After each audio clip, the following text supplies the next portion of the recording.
எப்போ சார் பிரசாந்துக்கு கல்யாணம்னு சொல்லுங்க சார். படம் சக்ஸஸ் ஆயிடுச்சுல்ல. எப்போ சார் பிரசாந்துக்கு கல்யாணம்னு சொல்லுங்க சார். படம் சக்ஸஸ் ஆயிடுச்சுல்ல. எல்லாருக்கும் நன்றி சொன்னீங்க. அது ஏன் மியூசிக் டைரக்டர் சந்தோஷ் நாராயணுக்கு மட்டும் நன்றி சொல்லுங்க. மறக்காம நியூஸ் பேஸ்க்கு சப்ஸ்கிரைப் பண்ணி பெல் ஐகானை பிரஸ் பண்ணுங்க. எப்போ சார் பிரசாந்துக்கு கல்யாணம்னு சொல்லுங்க சார். படம் சக்ஸஸ் ஆயிடுச்சுல்ல.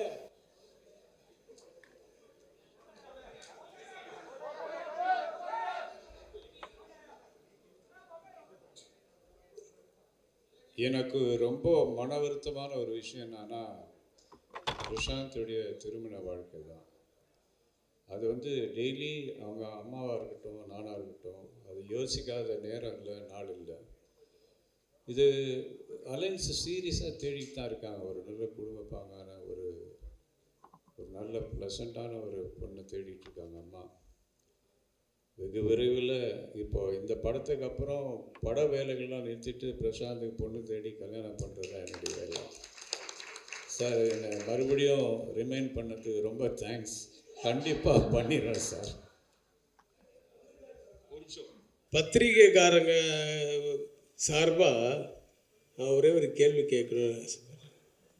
நான் தான் இப்போ பத்திரிகைக்காரன்.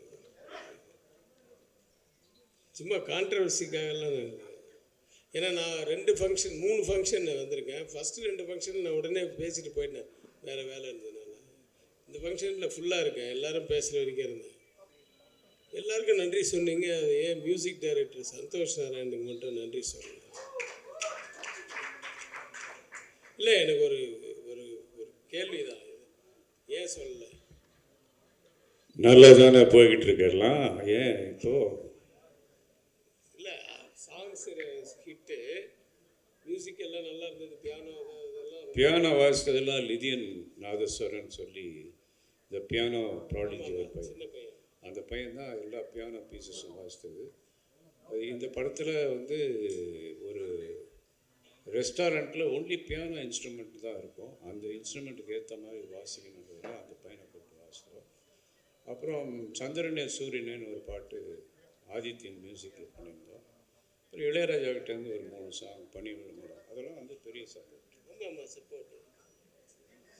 சந்தோஷ் நாராயண் அதானே சார் சொன்னேன். நல்லா தானே போயிட்டு இருக்கலாம், சந்தோஷமாக இருக்கு. ஏன் sir? Thank you very much once again. Thank you very much. நன்றி. அடுத்ததாக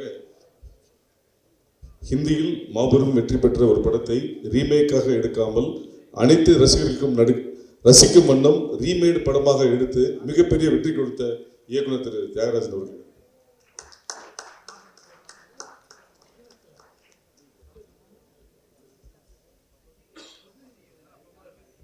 எல்லாருக்கும் வணக்கம்.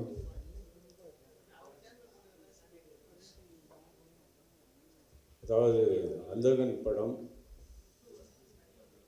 மக்கள்கிட்ட போய் எப்படி சேரணும், அதை எப்படி கொண்டு போய் சேர்க்கணுங்கிறதுல முக்கிய பங்கு வகித்த பத்திரிகை, ஊடகம், தொலைக்காட்சி அனைத்து நண்பர்களுக்கும் உறவுகளுக்கும் என்னுடைய மனமார்ந்த நன்றி. இன்றைக்கி நாங்கள்லாம் வெற்றின்னு சொல்கிறதுக்கு முக்கியமான காரணம், முதல் காரணம் நீங்கள் தான். நீங்கள் எழுதின அந்த ரிவ்யூஸ், நீங்கள் பாராட்டின இந்த படத்தை பற்றி பாராட்டினது, இது எல்லாமே தான் இந்த படத்தில் நடித்தவங்களுக்கும் படத்துக்கும் பெரிய அங்கீகாரம் கிடைச்சிது. இன்றைக்கி பெரிய வெற்றிக்கு காரணம், முக்கிய காரணம் நீங்கள் தான். அதில் அதாவது ஒரு படத்தை எவ்வளோ கஷ்டப்பட்டு எடுத்தாலும், அதில் எவ்வளோ பேர் என்னதான் நடிச்சிருந்தாலும் அதை கொண்டு போய் மக்கள்கிட்ட சேர்க்கறதில்ல, ரசிகர்கள்ட்ட சேர்க்கறதில்ல முக்கிய பங்கு உங்களுக்கு தான். இன்றைக்கி ரவி சார் சொன்னார், டைரக்டர் சார், பத்திரிகை உலகம் வளர்ந்துருக்குன்னு. எல்லாருக்குமே இவ்வளோ பேர் போக மாட்டாங்கிறது எனக்கு தெரியும். இது நம்ம ஃபங்க்ஷன்றதுனால தான் எல்லா பத்திரிகைக்காரங்களும் வரணும், எல்லா ஊடகம் வரணுங்கிறது என்னுடைய வேண்டுகோளை ஏற்றி இதை நிக்கிலால் மட்டும்தான் பண்ண முடியும். நிக்கில் இவ்வளோ பேர் இங்கே அசம்பிள் பண்ணி எல்லாரையும் பேஷண்ட்டாக வர வச்சு பண்ணுறதுக்கு காரணமே அவருடைய உழைப்பு, அவருடைய ஓட்டம், அவர் ஆட்டம், அந்த செயல், அந்த சக்தி. அவருக்கு இறைவன் நீண்ட ஆயுளையும் திடகாத்திரத்தையும் கொடுக்கணும்னு கேட்டுக்கிறேன். அடுத்ததாக நான் வந்து இந்த படத்தில் நடித்த எல்லாருக்கும் அவங்க வந்து இதில் அவங்க எல்லாமே கைதேர்ந்த நடிகர்கள். இப்போ நீங்கள் செம்மலர் பார்த்தீங்கன்னா ஒரு சின்ன கேரக்டர், அந்த பையனுடைய அம்மாவாக நடிச்சிருக்கோம். ஒரு யூனிவர்சிட்டி பாய் ஒருத்தர் இருப்பான், அவனுக்கு மதராக நடிச்சிருக்கோம். அதனுடைய டைலாக் டெலிவரி பார்த்தீங்கன்னா ரொம்ப ஒரு எக்ஸ்பீரியன்ஸ்டு, ஒரு 20-30 படம் பண்ண எக்ஸ்பீரியன்ஸில் பேசுவாங்க. இல்லையேடா இங்கே தான் இங்கே வச்சேன்டா, அந்த சொல்கிற அந்த ஸ்லாங்கு, அந்த ஸ்டைல் எல்லாமே ரொம்ப நல்லாயிருக்கும். அதே மாதிரி சின்ன சின்ன கேரக்டர் பண்ணதுக்கு கூட பெரிய பெரிய ஆர்டிஸ்ட் தான் யூஸ் பண்ணோம் அந்த படத்தில். இப்போது நம்மளோட இன்றைக்கி மனோபாலா சார் இல்லை. இந்த படத்துக்கு மெயினாக அதாவது ஆடியன்ஸ் வந்து ரொம்ப ரசித்து சிரிக்கிற இடம் எல்லாமே மனோபாலா சாருடைய டைலாக்ஸும் அந்த டைலாக் டெலிவரியும். அதுக்கு அடுத்ததாக வனிதாவுக்கு வந்து எனக்கு அதை காஸ்ட் பண்ணும்போதே தெரியும், இந்த கேரக்டரை இதை தவிர வேறு யாராலும் பண்ண முடியாது. எங்கள் ஆஃபீஸ்க்கு வந்து என்னை மீட் பண்ணும்போது நான் சொன்னேன்னா, இந்த கேரக்டர் நான் வந்து வேறு யாரையுமே திங்க் பண்ணல, உன்னை தான் முதல்ல கூப்பிட்டு பண்ண வைக்கிறேன் அப்படின்னும்போது அது நம்பலை. சரி ஏதோ எல்லோரும் எல்லா இண்டஸ்ட்ரியில் எல்லாம் சொல்கிற மாதிரி இவரும் ஏதோ சொல்கிறான்னு நினச்சிருக்கேன். நம்பவே இல்லை. ஆனால் அதே மாதிரி செட்டில் வந்து அது பண்ண பர்ஃபார்மன்ஸ் தியேட்டரில் அது வரும்போது இந்த 16 முட்டை சார் ரவி சார் சொன்ன மாதிரி இந்த 16 முட்டையெல்லாம் போட்டு கலக்கி முட்டை கடைக்காரன்னு சொன்னது, இதெல்லாம் அந்த கோவத்தோடு நடிக்கிறது, அந்த எமோஷன் காட்டுறது, பாசம் காட்டுறது, இதெல்லாமே வந்து ரொம்ப அழகாக நடிச்சது. அதுக்கு இந்த படத்தின் மூலயமா மிகப்பெரிய பட வாய்ப்புகள், நிறைய வாய்ப்புகள் வரும். நல்ல படங்கள் நடிக்கணும்னு நான் கேட்டுக்கிறேன். அதே மாதிரி ஒவ்வொருத்தராக சொல்லிட்டே போகலாம். இதில் யார் இதில் இருந்தாலும் அவங்களுடைய பங்கு மிகப்பெரிய பங்கு. இப்போது பிரியாணி அந்த கேரக்டருக்கும் வந்து ஒரு க்யூட்டான ஒரு கேர்ள் தேவைப்பட்டது. அது வந்து ரொம்ப நேச்சுரலாக ரொம்ப அழகாக ஒரு அதாவது ரியலிஸ்டிக்கான ஒரு பொண்ணாக இருக்கணுன்ற மாதிரி நினச்சி தான் பிரியானந்திட்ட நிறைய நாள் பேசிகிட்டே இருப்பேன் அந்த படத்தை பற்றி. ஆனால் என்றைக்குமே நான் சொன்னதில்லை நீ தான் பண்ண போகிறதுன்னு.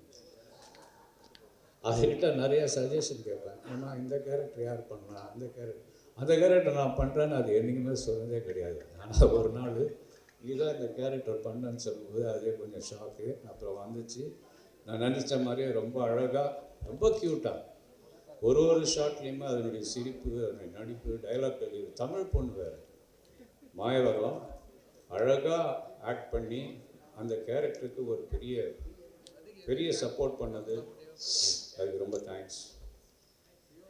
அதே மாதிரி பெசன் நகர் ரவி, பெசன் நகர் ரவின்னு தான் தெரியும் எனக்கு. ஏன்னா நாங்கள் பாக்ஸ் பண்ண காலத்துலேருந்து நான் போது அவரும் எங்கள் குருநகரில் தான் பாக்ஸிங் பண்ணார். அது பெசன் நகரில் தான் நாடகம் பண்ணுறதுனால அவருக்கு அந்த பேர் பெசன் ரவி. நான் எந்த படம் பண்ணாலும் அவர் இல்லாமல் பண்ண மாட்டேன். ப்ரொடியூஸ் பண்ணாலும் சரி, டைரக்ட் பண்ணாலும் சரி, ரவி அந்த படத்தில் இருப்பார். எந்த கேரக்டர் இவரை பண்ண வைக்கலாம்னு யோசித்து கடைசியில் அந்த முயல் சுடுற அந்த கதையில் அவர் நடிச்சிருப்பார். ரொம்ப தேங்க்ஸ் ரவி, நல்லா பிரமாணமாக பண்ணுங்க. அதே மாதிரி இதில் வந்து எல்லாரும் சொன்னாங்க, ஒரு டைரக்டர் வந்து அப்பா பிள்ளைக்கு படம் எடுக்கும்போது சன்னை வந்து ஃபைட் பண்ண வைக்கணும், நல்லா தெரிஞ்ச ஒரு ஆர்டிஸ்ட் அவரை ஃபைட் பண்ண வைக்கணும், பாட்டு பாட வைக்கணும், ஒரு டூயட் இருக்கணும், அப்படிலாம் செஞ்சுருக்கலாமே, ஏன் இதெல்லாம் பண்ணலைன்னு. ஆனால் நான் வந்து எல்லா ஆர்டிஸ்ட்டுக்கும் ஒரு ஸ்கோப் கொடுக்கணும்னு நினச்சேன். அதில் வந்து முதல்ல இந்த படத்தை வந்து ஜெயம் ராஜாவை தான் நான் வந்து டைரக்ட் பண்ண சொல்லி கேட்டேன். அவரோட ஒரு 3 மாதம் ட்ராவல் பண்ணோம். அதுக்கப்புறம் திடீர்னு அதுக்கிடையில் அந்த 3 மாதம் ட்ராவலில் அவர் கேட்டது வேற ஒரு இங்கிலீஷ் ஸ்டார் கேட்டார். அதுவும் லண்டனில் இருக்கிற பொண்ணு, குழந்தை வேறு பிறந்திருக்கு. நான் இவர்கிட்ட ஏதாவது இன்ஃப்ளூயன்ஸ் பண்ணோம்னா இவர் டிஸ்டர்பன்ஸ் பண்ணுறாரு அப்படின்னு நினச்சிடக்கூடாதுனால நானும் அந்த பொண்ணுகிட்ட பேசினேன்.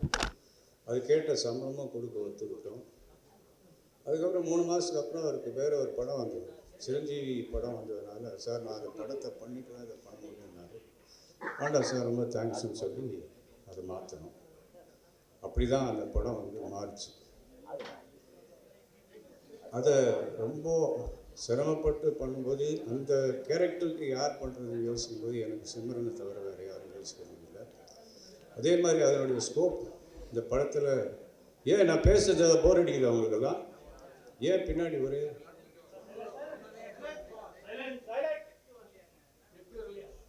அதே மாதிரி சிம்ரன் வந்து இந்த படத்தில் ஒரு மிகப்பெரிய சப்போர்ட் இந்த படத்துக்கு, அந்த கேரக்டருக்கு ஒரு பெரிய லைஃபு. அதனுடைய எக்ஸ்பீரியன்ஸ் எல்லாம் இந்த படத்தில் போட்டு தமிழை வந்து அழகாக புரிஞ்ச ஒரு பொண்ணு. இன்றைக்கி இன்னும் அழகாக தமிழ் பேசுது. எனக்கே ஆச்சரியமாக இருக்குது. இவ்வளோ தமிழை வந்து அது கற்றுக்கிட்டது ஒரு அப்ரிஷியேட்டிவ் ஒரு விஷயம். அதனுடைய பர்ஃபார்மன்ஸ் இந்த படத்தில் வந்து வேறு லெவலுக்கு கொண்டு போச்சு. அதனுடைய போர்ஷன்ஸ் எல்லாமே ரொம்ப அழகாக பண்ணிருந்துச்சு. அதுக்கு ரொம்ப தேங்க்ஸ். அப்புறம் டைரக்டர் ரவிக்குமார் சார், அவர் டைரக்டர். ஏற்கனவே பிரசாந்த் கூட தமிழ்னு ஒரு படத்தில் பண்ணியிருப்பார். அது வந்து ஹரி வந்து அவர்கிட்ட அசிஸ்டண்ட்டாக இருந்ததுனால அவரை ரிக்வெஸ்ட் பண்ணி நடிக்க வச்சார். அதுக்கப்புறம் இவரை நான் அந்த கேரக்டருக்கு திங்க் பண்ணப்போ பெரிய டைரக்டர் இவர் வந்து நான் கேட்டால் ஒத்துக்குவாரா இல்லையான்னு ஒரு டவுட் இருந்தது. ஆனால் நான் கேட்ட உடனே வந்தார். அதே மாதிரி அவர் போர்ஷன் எல்லாம் எக்ஸ்ட்ராடினரி பர்ஃபார்மன்ஸ், ஒரு நேச்சுரல் பர்ஃபார்மன்ஸ் இருந்தது. ஒரு ரியலிஸ்டிக்காக அவருடைய டயலாக் டெலிவரி ஆகட்டும், அவருடைய அந்த வாக்கிங் ஸ்டைலு எல்லாமே ரொம்ப நேச்சுரலாக இருந்தது. அவருடைய இன்புட்ஸ் நிறையா இருந்தது இந்த படத்தில். அவங்க கூட நடித்த ஊர்வசி சொல்லவே வேண்டாம், அவரே சொல்லுவார் அடிக்கடி, நடிப்பு ராட்சசன். அவருடைய போர்ஷன்ஸ் எல்லாம் தியேட்டரில் ரொம்ப என்ஜாய் பண்ணுறாங்க. கூட வந்து யோகி பாபு, இப்படி பல ஆர்டிஸ்ட். சமுத்திரக்கனி அவர் வந்து நிறையா படங்களில் வந்து கேரக்டர் ஆர்டிஸ்ட், நெகட்டிவ் ரோல்ஸ் இதெல்லாம் பண்ணால் கூட இந்த படத்தில் ஒரு வித்தியாசமான ரோல் பண்ணார். அவர் எங்கேயுமே வந்து நான் இதை பண்ண மாட்டேன்னு சொல்ல, ஒரு டாய்லெட்டில் பாத்ரூமில் அவர் வந்து ஆஃப் ட்ரௌசர் போட்டு ஏற்றி உட்கார வச்சுருப்பேன். அதெல்லாம் வந்து அவர் யோசிக்கவே இல்லை. என்ன சொன்னாலும் கேட்டார், என்ன செய்ய சொன்னாலும் செஞ்சார். அவருக்கும் இந்த சக்ஸஸ் பார்ட்டி மூலிமா என்னுடைய நன்றிகளை தெரிவிச்சுக்கிறேன். ரவிக்குமார் சாருக்கு என்னுடைய மனமார்ந்த நன்றி. நீங்கள் வந்து இந்த படத்தில் நடித்து இந்த படத்தை வேறு லெவலுக்கு கொண்டு போனதுக்காக நான் உண்மையிலேயே ரொம்ப சந்தோஷப்பட்டேன். நன்றி. இன்னும் நிறைய ஆர்டிஸ்ட் இதில் இருக்காங்க, உங்களை ஒருத்தராக சொல்லிகிட்டே போகலாம். பிரசாந்த் என்னதான் சன்னாக இருந்தாலும் மகனாக இருந்தாலும் இந்த படத்தில் வந்து அவருக்கு எந்த படம் நடித்தாலும் டைரக்டர் என்ன சொல்கிறாரோ அதை மட்டும்தான் கேட்பார். தனக்கு ஏதோ இதை இப்படி பண்ணட்டுமா அப்படி பண்ணட்டுமான்னு எந்த காலத்துக்கும் சொன்னதே கிடையாது, நான் கேள்விப்பட்டிருக்கேன். இதே மாதிரி இந்த படத்துலையும் நான் ஜாஸ்தி அவர்கிட்ட போய் இதை பண்ணோம் அது பண்ணுன்னு சொல்லலை. நேச்சுரலாகவே ஒரு பியானோ வாசிக்கணும்னா, பிகாஸ் இது பேசிக்கலி பியானோ ட்ரெயின் பாய். அந்த பியானோ வாசிக்கிறதா இருக்கட்டும், அந்த கண்ணு தெரியாத மாதிரி நடிக்கட்டும், எல்லாமே ஒரு செல்ஃப் மோட்டிவேட்டட் ஒரு ஆர்டிஸ்ட், நேச்சுரல் ஆர்டிஸ்ட். அவருடைய ரோலை ரொம்ப அழகாக பண்ணி இந்த படத்துக்கு வந்து ஃபைட் இல்லை சாங் இல்லைன்ற குறையெல்லாம் இல்லாமல் அவருடைய நடிப்பாற்றலால் இந்த படத்தை பெரிய சக்ஸஸ் பண்ணியிருக்காரு. மகனாக இருந்தாலும் அவருக்கும் என்னுடைய நன்றி. இது மாதிரி சொல்லிகிட்டே போகலாம். இந்த படத்தில் ஒர்க் பண்ண ஆர்ட் டைரக்டர், நானும் ஒரு ஆர்ட் டைரக்டர் தான், அதுக்காக நான் அவரை போய் இது பண்ண அது பண்ணுன்னு சொன்னதில்லை. பிரமாதமாக செட்டு, ஒவ்வொரு செட்டையுமே அவருடைய வந்து டே அண்ட் நைட்டு பார்க்காம வந்து ஒர்க் பண்ணி பெரிய லெவலில் பண்ணார். செந்தில் ராகவன், அவருக்கு என்னுடைய நன்றி வாழ்த்துக்கள்.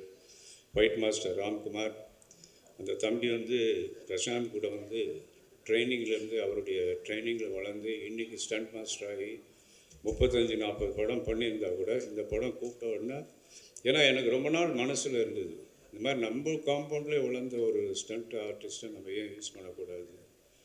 அப்புறம் கூப்பிட்டு வந்து அதே மாதிரி ரொம்ப பொலைட்டாக அழகாக சொன்னதெல்லாம் செஞ்சு கொடுத்துட்டு போனார்.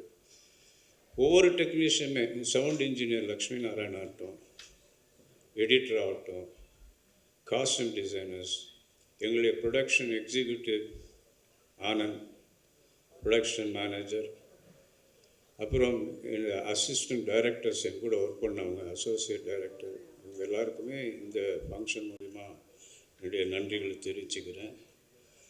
அப்புறம் முக்கியமாக சொல்லணுன்னா, இந்த படத்தினுடைய மெயின் ஹீரோ யாருன்னா ரவி யாதவ். அவருடைய கேமராவில் இந்த படத்தை வந்து வேறு லெவலுக்கு கொண்டு போய் எல்லாரையும் பார்க்குற மாதிரி பிரமாதமாக பண்ணி ஒரு நியூ டெக்னாலஜி இந்த படத்தில் அடாப்ட் பண்ணார். அதுதான் பார்க்குறவங்களை ஈர்க்கிற மாதிரியான ஒரு விஷயம். பார்க்கவங்களை கவர்ந்து இந்த படம் வந்து கிளாஸியாக இருக்குது, ரொம்ப அழகாக இருக்குன்னு சொல்கிறது காரணமே ரவி. அப்புறம் ஒரு சாங் வந்து நாங்கள் ராக் ஸ்டார் அனிருத்தை வச்சு பாட வச்சோம். அது கூட வந்து மக்கள் செல்வன் விஜய் சேதுபதி அவர் அந்த பாட்டை பாடியிருப்பார். இந்த சாங்கை யாரை வச்சு கொரியோகிராஃப் பண்ணலான்னு நினைக்கும் போது பிரபுதேவாட்ட கேட்டேன், நீங்கள் இந்த சாங்கை கான்செப்ட் பண்ணி இது கொஞ்சம் பண்ணி கொடுங்கன்னா அவரும் வந்து ஒத்துக்கிட்டார். ஆனால் சம்பளம் வாங்க மாட்டேன்னு மறுத்துட்டார். அவருக்கு அசிஸ்டண்ட்டாக சாண்டியை வச்சுக்கிட்டு இந்த பாட்டை வந்து டர்னாக்கா சாங்கை வந்து மிகப்பெரிய இன்றைக்கி வந்து ஒரு வைரலாக போயிட்டுருக்க சாங்கு. அவங்க எல்லாருக்குமே நான் நன்றி சொல்லிக்கிறேன். அதே மாதிரி மறுபடியும் சொல்கிறேன், இன்றைக்கி நம்ம சக்ஸஸ் பார்ட்டி நடத்துகிறோன்னா அதுக்கு மெயின்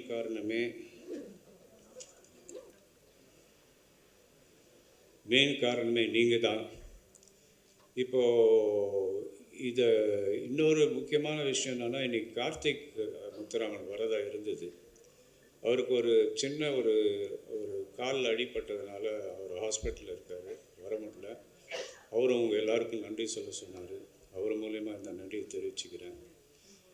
இப்போது எல்லாருக்கும் மீண்டும் ஒரு முறை மனமார்ந்த என்னுடைய நன்றிகளை தெரிவிச்சுக்கிறேன். இன்றைக்கி இங்கே வந்ததுக்கு ரொம்ப சந்தோஷம். Thank you very much.